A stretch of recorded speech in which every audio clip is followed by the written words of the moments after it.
partir de 2009, on a commencé au niveau de l'équipe à regarder tout ce qu'on pouvait modifier pour réduire les impacts environnementaux de nos opérations, de nos produits, de nos services. On a commencé à tout petits pas. D'abord en réduisant le jetable, en changeant certaines pratiques, autant dans les aires de repos que les aires de travail. Peu à peu, on s'est rendu compte qu'on pouvait aller beaucoup plus loin et d'où est venue l'idée d'implanter un système de gestion environnementale répondant à la norme ISO 14001.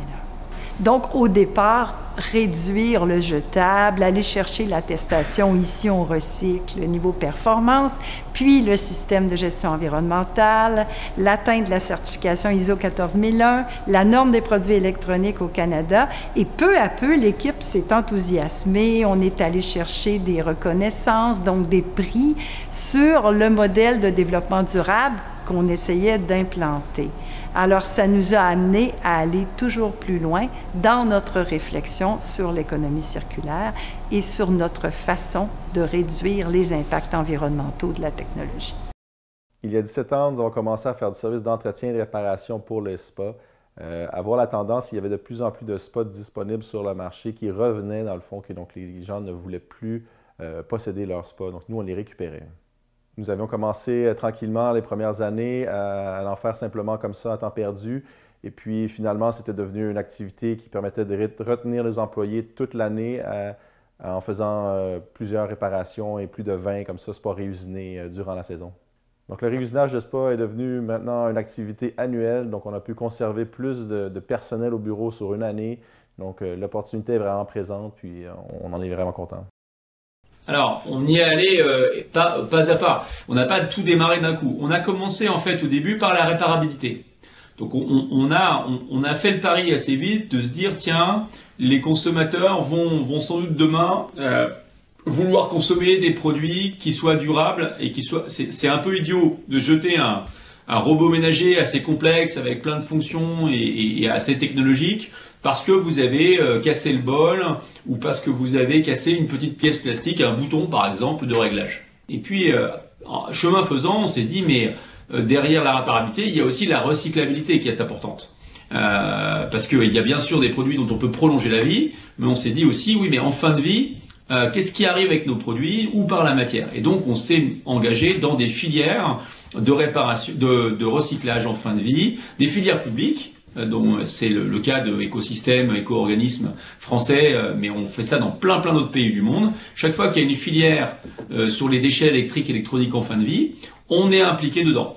Et puis il y a des matières premières sur lesquelles il n'existe pas de filière organisée. Et là on a pris l'initiative volontaire de le faire. C'est le cas des poêles et des casseroles. Il n'existe pas de filière.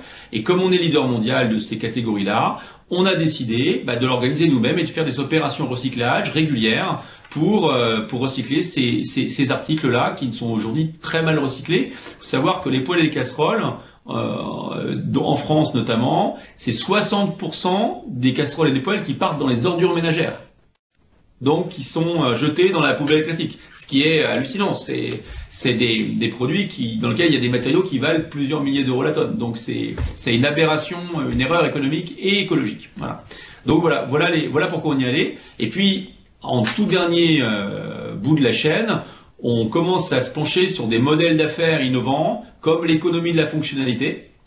Donc on est en train de faire des tests en se disant plutôt que de vendre des produits, on est en train de tester de la location de produits, donc l'usage par rapport à la possession, sur des produits par exemple donc on utilise peut-être 3-4 fois par an, un barbecue, une machine à raclette, j'en sais pas, un produit convivial de cuisine que vous utilisez quand vous avez du monde ou vous recevez des amis, vous ne mangez pas avec tous les jours. Bon, voilà.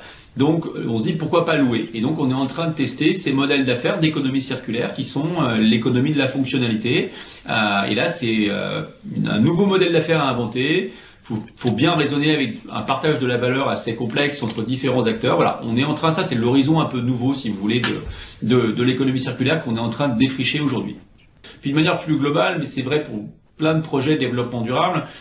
Pour que ça fonctionne, il faut faire des pilotes, il faut faire des quick wins, des victoires rapides, des petits démonstrateurs où vous montrez que c'est possible sur un produit, sur une matière. Et une fois que vous avez fait un prototype qui marche, vous pouvez après déployer.